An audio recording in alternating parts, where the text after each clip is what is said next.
Hello students, एक बार फिर से स्वागत है आपका मेरे channel math solutions with Rose ma'am में।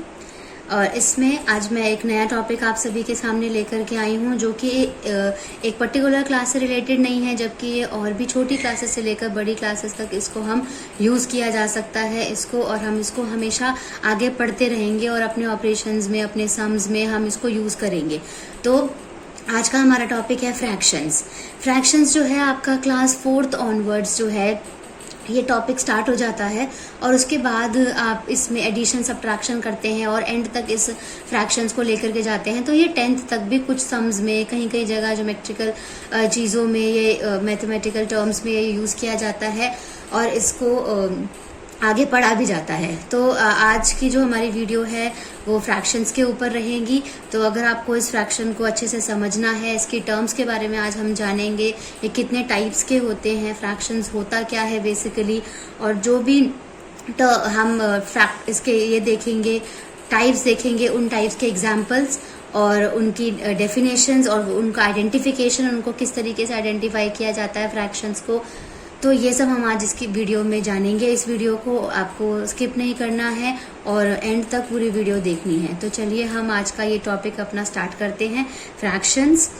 फ्रैक्शन जो होता है, सबसे पहले अगर हम उसके डेफिनेशन की बात की जाए तो वो जो है वो रिप्रेजेंट करता है, representing part of a whole.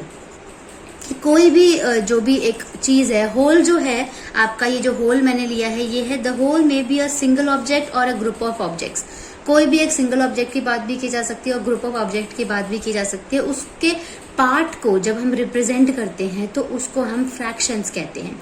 और फ्रैक्शंस ऐसा नहीं है कि बहुत बड़ी चीज है या बहुत बड़ा कोई टर्म है जो मुश्किल है समझनी। हम इसको डे टू डे लाइफ में हम इसको यूज करते हैं, बोलते हैं। इवन जिन्होंने फ्रैक्शंस को कभी पढ़ा नहीं है वो भी फ्रैक्शंस को यूज करते हैं, हालांकि उनको पता नहीं होगा कि ये टर्म कोई फ्रैक्शन है, जो कि एक मैथमेटिकल टर्म है। ठीक है, तो फ्रैक्शंस में हम एक आपका डे टू डे लाइफ से एक एग्जाम्पल लेते हैं। सपोज हम ये देखते हैं, मान लीजिए आपका बर्थडे है और आपका केक आया। ठीक है, अब आपका बर्थडे केक आया, सर्कल शेप में है आपका बर्थडे केक जो है वो केक है, आपका बर्थडे है। उसमें अब हम इस केक को डिस्ट्रीब्यूट करने की बात करें अगर, तो वहां पर जो है वहां पे फ्रैक्शंस को यूज किया जाता है। किस तरीके से करेंगे, मान लीजिए अभी ये केक जो है ये एक आपका होल है, एक केक है ये, ठीक है।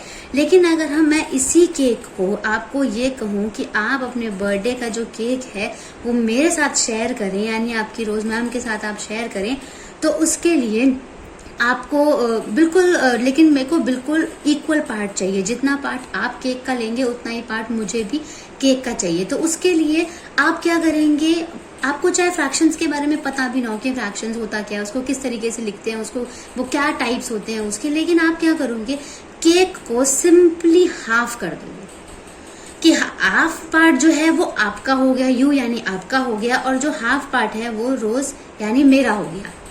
तो ये वाला जो पार्ट है, रोज मैम का जो पार्ट है, ये वाला आपने मुझे केक का पार्ट दे दिया, ठीक है, खाने के लिए। तो ये बेसिकली आपने केक को हाफ किया है। तो हाफ के लिए हम इस तरीके से, ये जो फ्रैक्शन है उसको इस तरीके से लिखा जाता है, जिसमें कि जो जितने पार्ट्स किए जाते हैं उनको हम नीचे लिखते हैं डिनोमिनेटर में, और जितने पार्ट्स ऊपर की, जो पार्ट जिसको हमने दे दिया है या अपने से उस पार्ट से अलग कर दिया है, तो हम उसको ऊपर लिखते हैं, जिसको कि हमें कंसीडर करना है। ठीक है, कोई भी चीज।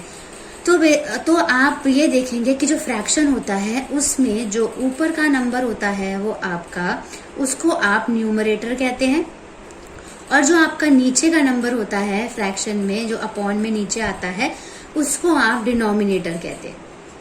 तो ये हुआ कि आपने एक केक को 2 पार्ट में डिवाइड कर दिया, यानी एक हाफ पार्ट मुझे दे दिया और हाफ पार्ट अपने लिए रख दिया।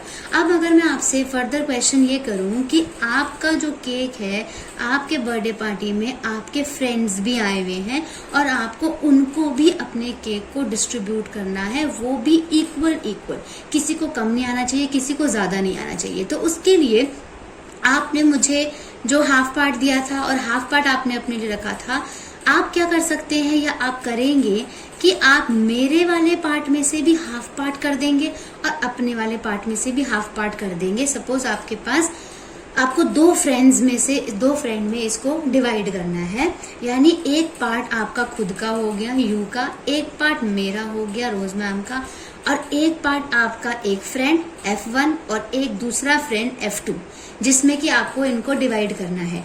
तो अब आप देखेंगे कि आपने एक ही केक को 4 पार्ट में इक्वल डिवाइड कर दिया है।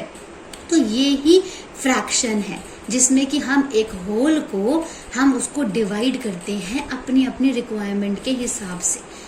तो इसकी जो आपकी फ्रैक्शन बनेगी वो बनेगी, ये जो टोटल पार्ट्स हैं 1 2 3 4, तो 4 जो है आपका डिनोमिनेटर में आएगा। और मान लीजिए अगर मैं ये पूछूं कि मुझे कितना पार्ट मिला, तो मेरा कितना पार्ट है, सिर्फ और सिर्फ 1 पार्ट है। ये जो कलर कर दिया मैंने ये 1 पार्ट, तो यहाँ पे आपका आ गया 1/4। अगर मैं पूछूं आपके फ्रेंड को कितना मिला, एक जो फ्रेंड है आपका फ्रेंड 1, उसको कितना मिला, तो ये वाला फ्रेंड 1 है, तो इसका भी एक ही पार्ट है जो कि 4 में से है पूरे होल में से, तो इसका जो फ्रैक्शन बनेगा वो भी आपका 1/4 ही बनेगा। और जब हम ये 1/4, 1/4, 1/4 और 1/4, जब हम चारों 1/4 को प्लस करेंगे तो ये पूरा का पूरा केक वापस प्लेट में आ जाएगा और वापस हम एज अ होल इसको काउंट कर सकते हैं। ये जैसे हमने केक का एग्जांपल लिया, अब एक एग्जांपल हम अगर पिज्जा का लें, तो पिज्जा सब बच्चों ने देखा भी है, कुछ बच्चों ने टेस्ट भी किया हुआ है, किसी को बहुत पसंद भी है। तो अगर मैं पिज्जा से इसको रिलेट करूँ, तो पिज्जा से इसको रिलेट करने के लिए भी हम इसमें फ्रैक्शन यूज करते हैं। मान लीजिए आपका पिज्जा जो है उसके आपके पास 8 पार्ट्स हैं, आपने ऑर्डर किया या आपने घर में बनाया और आपने उसके 8 पार्ट्स इस तरीके से कर दिए, 1 2 3 4 5 6 7 8 पार्ट्स कर दिए। अब आपको ये कहा जाता है कि इसको 2 लोगों में डिवाइड करना है, यानी आपको अपने में डिवाइड करना है। और आपको अगर आप इफ़ यू डोंट माइंड, अगर आप मेरे साथ अपना पिज्ज़ा शेयर करना चाहते हैं, तो मेरे साथ अगर आप 2 में डिवाइड कर रहे हैं इसको, तो आप किस तरीके से डिवाइड करेंगी। आपने क्या किया, एक पार्ट आपने लिया, एक पार्ट आपने मुझे दिया, एक पार्ट अगेन आपने लिया, फिर आपने मुझे दिया, फिर आपने मुझे दिया, फिर आपने लिया, आपने मुझे दिया। तो आप यहाँ पे क्या देख रहे हैं कि आपके कितने पार्ट्स हैं, 4 पार्ट्स हैं, और मेरे भी यहाँ पे 4 पार्ट्स हैं, और टोटल पार्ट्स कितने हैं, ये 8 पार्ट्स हैं। तो जो आपका फ्रैक्शन हुआ, जो आपका पार्ट हुआ, वो हो गया आपका 4, क्योंकि आपके पास 4 है, और टोटल जो है वो आपका क्या है, 8। ऐसे ही मेरे पास जो हुआ वो मेरे पास यहाँ पे 4 हो गया, और जो टोटल पार्ट है वो 8 पार्ट आ गया। तो ये यहाँ पे 4/8 एंड यहाँ पे 4/8 आ गया। टोटल हमारे पास 8 पार्ट्स थे।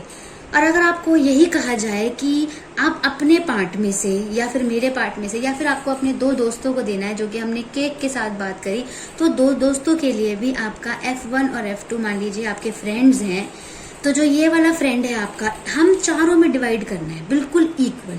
तो डिवाइड करने के लिए आप जो अपने 2 पार्ट हैं वो आप एक फ्रेंड को दे देंगे, और जो मेरे 2 पार्ट्स हैं वो भी आप दूसरे फ्रेंड को दे देंगे। तो इससे कि हम सबके पास 2/8, 2/8, 2/8 एंड 2/8 हुआ। और जब हम इन सभी को प्लस करेंगे, या हम वापस जो हमने पिज्ज़ा हमने अपने हाथ में एक एक अपना पार्ट ले लिया है 2-2, और उसके बाद हम वापस उसको प्लेट में लगाते हैं, बॉक्स में लगाते हैं, तो वो वापस पूरा का पूरा एक पिज्ज़ा बन करके सामने आ जाएगा। तो ये हम एक अपनी जनरल लाइफ से रिलेटेड और अपनी जो हमारी डेली रूटीन लाइफ है उससे रिलेटेड मैंने आपको फ्रैक्शन बताया है कि फ्रैक्शन जो है हम वो यूज भी करते हैं, हम देखते भी हैं। हम किसी को, हम भाई बहन से आपस में हमारी बातचीत, कोई हम पापा मम्मी कुछ लेकर आते हैं, कोई बड़ा लेकर आता है, तो हम बिल्कुल इक्वली डिवाइड करते हैं उसको। तो that is also called fraction only. लेकिन हमें ये चीज पता नहीं, क्योंकि हम छोटे में है, लेकिन जब हम बड़े होते हैं तब हम सोचते हैं अच्छा फ्रैक्शन जो है वो यहाँ पर लग रहा है, यहाँ पे यूज हो रहा है। तो अब हम ये जो है इस तरीके का आपको इस कॉन्सेप्ट को समझने में जो ये एग्जाम्पल है ये आपको थोड़ा सा मदद देगा। उसके बाद अब हम अगर इसकी मैथमेटिकल टर्म की बात करें कि अब मैथ्स अगर मैथ्स है उसमें किस तरीके से जो है वो फ्रैक्शन को हम लेते हैं या फ्रैक्शन को हम यूज करते हैं या फ्रैक्शन के टाइप्स क्या होते हैं। तो सबसे पहले हमने फ्रैक्शन का वही देखा कि ये रिप्रेजेंट करता है पार्ट ऑफ अ होल। उसके बाद जो भी फ्रैक्शन होता है उसका ऊपर वाला नंबर न्यूमरेटर होता है और नीचे वाला आपका डिनोमिनेटर होता है। तो कई बार आपको कुछ शेडेड पोर्शन दिए जाते हैं और शेडेड पोर्शन में आपको ये बोला जाता है कि मान लीजिए ये आपका शेडेड पोर्शन, ये इस तरीके से आपको इसने डिवाइड कर दिया और ये यहाँ पे इसने शेड कर दिया और फिर इसने ये बोला कि आपको इसकी फ्रैक्शन लिखनी है। तो आप क्या करोगे, सिंपली इन सबको काउंट करोगे जो कि जितने पार्ट्स करे हुए हैं, ये 1 2 3 4 पार्ट्स और शेडेड जो पोर्शन है वो सिर्फ 2 पार्ट्स है, तो ये 2/4 हो गया। मान लीजिए ये सर्कल ना होकर के अगर ट्रायंगल है, इस तरीके से ट्रायंगल में भी एक छोटा ट्रायंगल बना हुआ है, तो इसके भी जो इक्वल पार्ट्स हैं वो 4 हैं। और मान लीजिए अगर हम इसमें इसको शेड पोर्शन कर देते हैं, शेडेड कर देते हैं, तो ये आपका 1/4 निकल के आ जाएगा। तो ये है कि कई बार शेडेड पोर्शन दिया हुआ होता है, आपको फ्रैक्शन लिखनी होती है, कई बार फ्रैक्शन दिया हुआ होता है, आपको शेड को फिगर बना करके उसमें शेड करना होता है। अब अगर हम सबसे पहले अपनी एक फ्रैक्शन से जो टर्म की बात करें कि जो टाइप्स फ्रैक्शन के क्या होते हैं, उसमें हम सबसे पहले आएंगे अपने प्रॉपर फ्रैक्शन पे। प्रॉपर फ्रैक्शन, अब प्रॉपर फ्रैक्शन जो है वो होता क्या है, उसको हम 2-3 चीजों से समझेंगे। सबसे पहला तो सिंपल वो वही होता है जो सिंपली फ्रैक्शन है, पार्ट ऑफ अ होल होता है।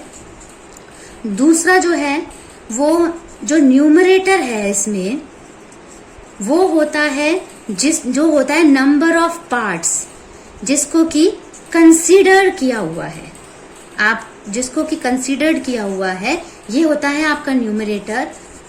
और इसी में आपका डिनोमिनेटर होता है number of parts which whole is divided, कि इसमें भी आपका नंबर ऑफ पार्ट्स होता है, या तो टोटल नंबर आता है उसके नीचे, या नंबर ऑफ पार्ट्स जो होता है which the whole is divided, जिसमें होल को डिवाइड किया हुआ हो वो आपका जो एक, मान लीजिए एक केक था ना, उसमें हमने 8 पार्ट्स में डिवाइड किया, तो जो 8 है वो आपका डिनोमिनेटर होगा।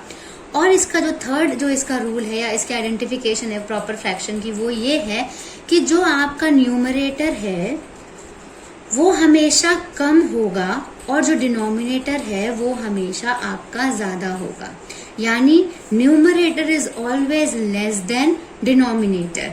फॉर, या इसको हम अगर हिंदी में लिखना चाहें तो ये आपका कम होगा और ये आपका ज्यादा होगा। और अगर हम इसके एग्जाम्पल्स देखें तो इस तरह की जो फ्रैक्शन होती है 3/4, 1/2, 2/3, इस तरह की जो फ्रैक्शंस हैं ये आपकी प्रॉपर फ्रैक्शन कहलाएंगी, जिसमें कि पार्ट ऑफ अ होल है, न्यूमरेटर वो है जिसको पार्ट कंसीडर किया गया है, डिनोमिनेटर वो है जो कि होल में जिसको डिवाइड किया हुआ है, और numerator is always less than denominator. तो ये आपका हो गया प्रॉपर फ्रैक्शन। अब हम दूसरे टाइप पे चलते हैं, ये हमारा फर्स्ट टाइप था। हम सेकेंड टाइप में चलते हैं जो कि हमारा है इम्प्रॉपर फ्रैक्शन। अब आप देखेंगे कि जो प्रॉपर फ्रैक्शन है उसका टोटली ऑपोजिट है आपका इम्प्रॉपर फ्रैक्शन। इम्प्रॉपर फ्रैक्शन क्या होता है, सपोज आपके पास 5 एप्पल्स हैं, ठीक है, और आप 4 फ्रेंड्स हैं, ठीक है, 4 फ्रेंड्स हैं आप, और आपके पास 5 एप्पल्स है, आपको डिवाइड करना है इक्वली। तो आपने 1 सबने ईच एप्पल्स ले लिए, ठीक है, तो आपके 4 एप्पल तो खत्म हो गए, लेकिन आपका 1 एप्पल जो है वो बच गया, 1 एप्पल इज लेफ्ट नाउ। अब इस एक एप्पल को आपको इन चारों में डिवाइड करना है, तो उसके लिए आप क्या करोगे, मान लीजिए जैसे ये इस तरीके से आपके पास अगर एप्पल है तो इसको आपने 4 पार्ट में, इसकी 4 फांक ऐसे तरीके से काटते हैं ना, तो इस तरीके से 4 फांक काट ली और एक आपने इस फ्रेंड को दे दिया, एक इसको, एक इसको और एक इसको। तो आपके पास 1 and 1/4, 1 and 1/4, 1 and 1/4, 1 and 1/4, आपके चारों फ्रेंड्स के पास ये इक्वली एप्पल डिस्ट्रीब्यूट हो गया। और ये वाला जो एक एप्पल था जिसके हमने 4 पार्ट डिवाइड कर दिए और उसके बाद हमने चारों को आपस में बांट लिया, तो जो ये वाला है आपका, ये आपका 1/4 हो गया। तो इसको आप इस तरीके से लिख सकते हैं 1 and 1/4, जिसमें कि अगर हम इसको प्लस करेंगे तो ये हमारे पास, हम इसको 4 भी कह सकते हैं, जिसमें कि आप ये देख रहे हो कि जो आपका न्यूमरेटर है ये आपका ज्यादा है और जो डिनोमिनेटर है ये आपका कम है। तो अब आपको इससे समझ में आएगा कि ये इसका क्यों ऑपोजिट में बात कर रही थी कि जो आपका इम्प्रॉपर फ्रैक्शन होता है उसमें जो आपका न्यूमरेटर है is always greater than denominator. Numerator जो है वो डिनोमिनेटर से ज्यादा होता है। इसमें हम अगर हम फॉर एग्जांपल लिया जाए 3/2 हो सकता है, 5/4 हो सकता है, 12/7 हो सकता है, जिसमें कि ये नंबर जो है न्यूमरेटर जो है वो डिनोमिनेटर से ज्यादा है। तो ये आपकी फर्स्ट प्रॉपर फ्रैक्शन था, सेकंड आपका इम्प्रॉपर फ्रैक्शन था और थर्ड हम आपका टॉपिक जो है इसमें फ्रैक्शन में ही हम लेते हैं वो आपका आता है मिक्स्ड फ्रैक्शन। जो है आपका थर्ड है वो है आपका मिक्स्ड फ्रैक्शन। अब मिक्स्ड फ्रैक्शन क्या होता है? मिक्स्ड फ्रैक्शन जो होता है बेसिकली आपका कॉम्बिनेशन होता है, combination of a whole and a part का और होल का कॉम्बिनेशन होता है। जैसे कि जो हमने पीछे अभी एप्पल का देखा 1 एंड 1/4 था, जिसमें कि ये नंबर जो है ये पार्ट है और जो ये नंबर है आपका होल है, होल। तो ये होल है, ये आपका पार्ट है। तो होल और पार्ट का जो कॉम्बिनेशन होता है वो आपका मिक्स्ड फ्रैक्शन होता है। मिक्स्ड फ्रैक्शन को लिखने का हमारे पास एक फॉर्मूला होता है जिसमें हम यहाँ पे क्वेश्चंट लिखते हैं, यहाँ पे हम रिमाइंडर लिखते हैं, डिवाइड करते हैं जब हम इसको तो, और यहाँ पे हम डिवाइजर लिखते हैं। मान लीजिए आपके पास जो 5/4 था, जो हमने पीछे वाले एप्पल वाले क्वेश्चन में 5/4 देखा, इसको हम डिवाइड करते हैं सिंपली ऐसा अपने क्लासेस में किया है। 4 5 रखा, 4 1 जा 4 हो गया, 1 रिमाइंडर आ गया। तो ये आपका क्वेश्चन है, ये डिवाइजर है आपका, और ये जो है आपका रिमाइंडर है। तो आपको लिखेंगे किस तरीके से? आप क्वोशंट की जगह क्वोशंट लिखेंगे, 1 रिमाइंडर आपने 1 लिखा और डिवाइजर आपने 4 लिखा। तो इस तरीके का जो फ्रैक्शन है आपका, इसको आप मिक्स्ड फ्रैक्शन कहेंगे। ये आपका मिक्स्ड फ्रैक्शन होता है। तो आई होप आपको मिक्स्ड फ्रैक्शन भी समझ आ गया होगा। तो चलिए अब हम अपने फोर्थ फ्रैक्शन की तरफ चलते हैं, जो कि है हमारा इक्विवेलेंट फ्रैक्शन। ये आप थोड़ा सा बड़ी क्लासेस में जाएंगे, 4th 5th को हटा करके 6th में पहुंचेंगे या उससे आगे वाली क्लासेस में, तो वहां पे आपको ये समझ देखा, यहाँ पे टर्म सुनाई देगी इक्विवेलेंट फ्रैक्शन। इक्विवेलेंट का मतलब अगर हम जाने तो वो क्या होता है? इक्वल यानी बराबर। तो अगर हमें इसके नाम से समझ आ रहा है कि 2 फ्रैक्शंस ऐसी या 3 फ्रैक्शंस ऐसी जो कि बिल्कुल इक्वल हो, तो उसको हम इक्विवेलेंट फ्रैक्शन कहेंगे। हम एक डायग्राम से इसको समझने की कोशिश करते हैं, जिसमें कि ये आपका ये इस तरीके का आपका ये डायग्राम हो गया। ये आपका कितने पार्ट में डिवाइड है? 2 पार्ट में डिवाइड है। और ये अगर हम आपका 4 पार्ट में डिवाइड कर दें, लेकिन इसके एक पार्ट को हमने शेड करा है, तो ये आपका बना 1/2 और इसके हम 2 पार्ट को शेड कर देते, तो ये आपका बना 2/4।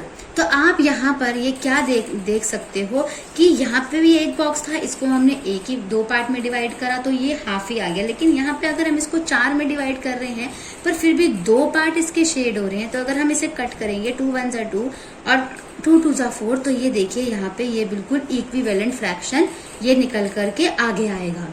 तो इस तरीके की जो फ्रैक्शंस होती हैं उनको हम इक्विवेलेंट फ्रैक्शंस कहते हैं। मुझे ये उम्मीद है कि आपको हर एक जो मैं फ्रैक्शन करवाती जा रही हूँ टॉपिक वाइज, टाइप्स वाइज, वो आपको क्लियर होता जा रहा है।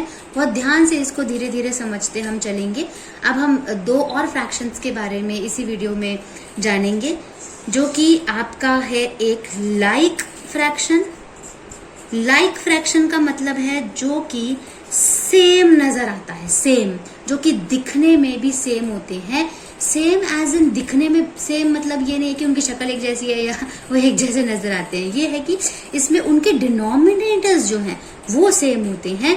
हम इसमें फॉर एग्जांपल हमने ले लिया 1/15, 2/15, 3/15 या फिर 8/15। तो इस तरह की जो फ्रैक्शंस हैं जिसमें डिनोमिनेटर देखिएगा आप यहाँ पर सेम नजर आ रहे हैं आपको 15, 15, 15 एंड 15। तो इस तरह की जो फ्रैक्शंस होती हैं हम उसको लाइक फ्रैक्शंस कहते हैं। और इसके ऑपोजिट जो हमारी लास्ट फ्रैक्शन है आज की, वो है हमारी अनलाइक फ्रैक्शन, जो कि इसकी ऑपोजिट है। अब ऑपोजिट है तो आप, मुझे लगता है मेरे बोलने से पहले कि मैं आगे समझाने वाली उससे पहले ही आप ये बात समझ जाएंगे कि अनलाइक फ्रैक्शन आपकी किस तरह की होगी, जिनके डिनोमिनेटर्स क्या होंगे। बिल्कुल यस राइट, जिनके डिनोमिनेटर्स डिफरेंट होंगे। फॉर एग्जाम्पल 7/27 ले लिया आपने, 9/28 ले लिया, 8/29 ले लिया। यहाँ पे आप देख रहे हैं कि आपके जो डिनोमिनेटर्स हैं are totally different. Here 27, here 28 and here is 29। तो डिफरेंट जो आपके डिनोमिनेटर्स हैं अगर वो आपके डिफरेंट हैं तो हम उसको अनलाइक फ्रैक्शन कहेंगे। तो आपने आज फ्रैक्शंस के बारे में सीखा और ये सीखा उसके टाइप्स क्या होते हैं। और सबसे भूलिएगा मत केक वाला एग्जाम्पल भी सीखा, पिज्जा जो कि आपको बहुत पसंद है उसका एग्जाम्पल भी आप लोगों ने सीखा। और improper fraction, proper fraction, mixed fraction, equivalent fraction, like and unlike fractions. तो इस वीडियो में हमने इन फ्रैक्शंस के बारे में सीखा। ये वीडियो आपकी पार्ट 1 वीडियो मैं इसे कंसिडर कर रही हूँ जिसमें हम सिर्फ फ्रैक्शंस के टाइप्स कर रहे हैं। अब एक नेक्स्ट वीडियो में हम जरूर मिलेंगे जिसमें हम फ्रैक्शंस के जो ऑपरेशंस होते हैं, जिसमें हम एडिशन, सब्ट्रैक्शन, मल्टीप्लिकेशन, डिवीजन, अगर हम इस तरीके से हमें कुछ दिया जाता है फ्रैक्शंस में तो हमें उसको किस तरीके से सॉल्व करना है जो हमें आगे आने वाली क्लासेस में काम आएगा। तो उसके लिए पार्ट 2 की वीडियो बनाई जाएगी जिसको कि आप जरूर देखिएगा। और अगर आपको ये टॉपिक में कहीं भी आपको कोई भी दिक्कत आई है तो मुझे ज़रूर कमेंट करके कमेंट बॉक्स में पूछ सकते हैं आप। इससे रिलेटेड या किसी और टॉपिक से रिलेटेड अगर आपको कुछ पूछना है तो आप वो भी मेरे से पूछ सकते हैं कमेंट बॉक्स में। और आई होप ये वीडियो आपको अच्छे से समझ आई होगी, टॉपिक समझ आया होगा। तो इस वीडियो को लाइक कीजिए, शेयर कीजिए एंड सब्सक्राइब कीजिए चैनल को और बेल आइकन को प्रेस करिए ताकि मेरी आगे आने वाली वीडियोस जो कि बड़ी मज़ेदार होने वाली है और हम इस तरीके से ही day to day routine life के एग्जाम्पल्स अपने मैथ्स में डालेंगे और इजी सॉल्यूशंस के साथ हम उसको सीखेंगे, समझेंगे और डिस्कस करेंगे। तो आज की ये वीडियो हम यहीं पे फिनिश करते हैं। Thank you.